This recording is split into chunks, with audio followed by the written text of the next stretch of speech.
2015 International Prostar, doing the outbound knock sensor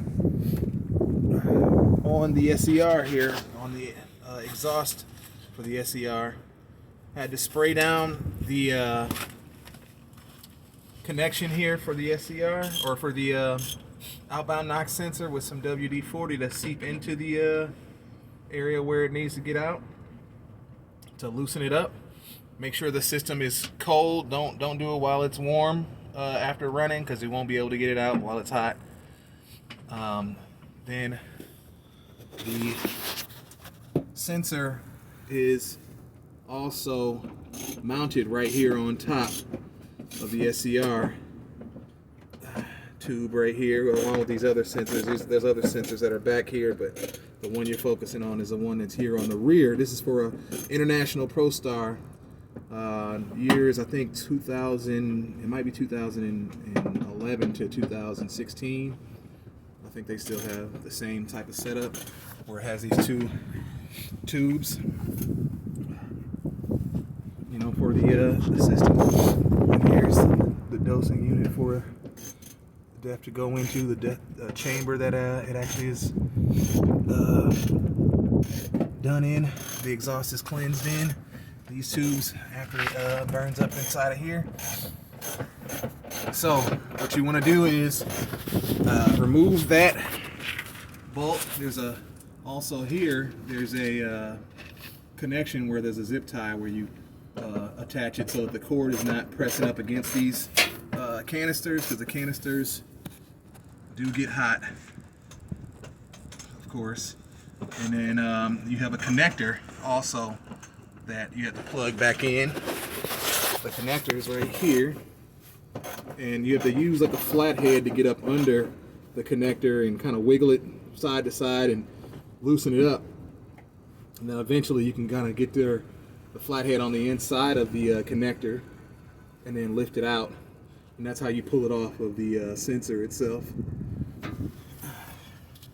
So yeah, this is, like I said, 2015 International Prostar. Here are the parts. This is the old SCR. You see all the carbon, or not SCR, the old outbound knock sensor. The probe here has a whole bunch of corrosion on the inside of it, and that's the reason why it's starting to throw a signal to the truck saying irregular NOx temperature. It's code SP. What is it? I forgot what the code is, but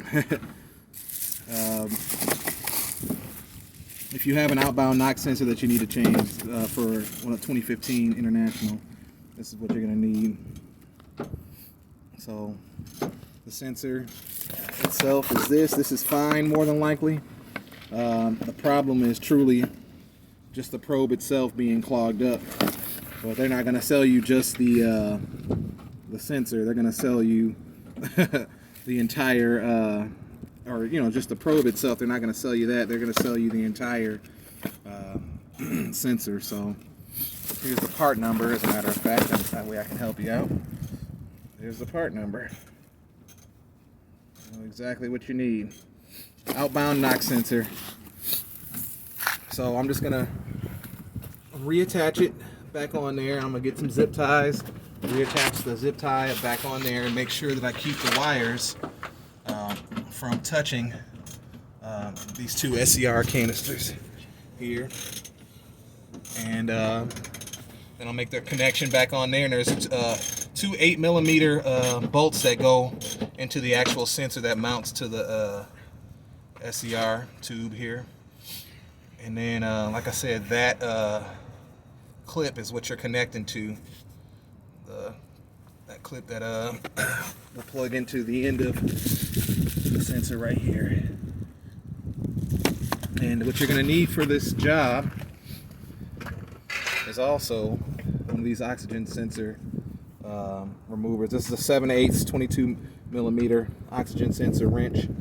This one gets the best torque on it to loosen it up after you've put the WD-40 in that area to loosen it up. Now, also you're going to need some brake cleaner to clean up the area after you've sprayed that WD-40 on there, because WD-40 has a flammable agent to it, so you don't want that to be remaining on there. And let's see here.